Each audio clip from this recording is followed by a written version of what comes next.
Primary Mathematics, Class 6, Second Edition, Chapter 10, Solid Figures.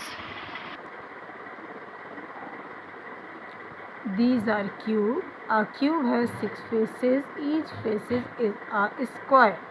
ये square shape में है. किसकी बात हो रही है? क्यूब की. इसी तरह the solid shown are cuboid. ये क्यूबॉइड है और अ क्यूबॉइड है 6 फेसेस. इसके भी कितने फेसेस हैं? 6 फेसेस हैं.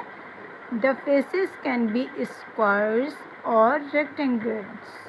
अब या तो ये स्क्वायर्स होंगे या रेक्टेंगल्स होंगे. ठीक है, तो ये क्या है आपके पास? ज़्यादातर में रेक्टेंगल होता है, कुछ में स्क्वायर्स भी होता है. ये मैंने आपको डायग्राम्स बता दिए. अब हम डिफरेंशिएट पे आते हैं. Differentiate between cube, cuboid. A cube has 6 faces. A cuboid has 6 faces also. A cube has square faces. A cuboid can be square or a rectangular faces. Number 3, a cube has 8 vertices. Number 3, a cuboid has 8 vertices also. Number 4, a cube has 12 edges.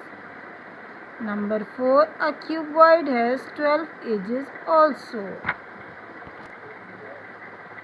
All the edges are equal in length. Number 5 is all the edges are not equal in length.